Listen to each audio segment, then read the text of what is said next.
High বন্ধুরা, এখন দুপুর হয়েছে, খাবো।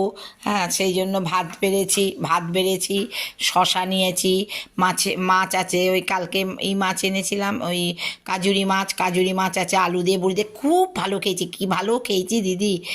চাটনি আছে, কফি ভাপে করেছি, কফি ভাপেটা সর্ষে পোস্ত দিয়ে দারুণ করেছি। হ্যাঁ, আপনাদের আজকে আমি দেখালাম না রান্নাটা, খুব বাজে করলাম। নিজেরও মনটা, আসলে কি আমার তাড়াহুড়ো করে কাজ করি তো, আমার এত মনে থাকে না, জানেন তো, যার জন্য আপনাদের দেখালাম না।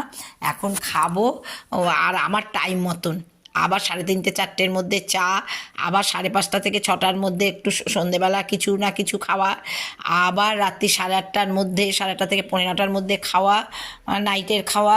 মানে আমি টাইম মতন যাই করি না কেন, টাইম মতন।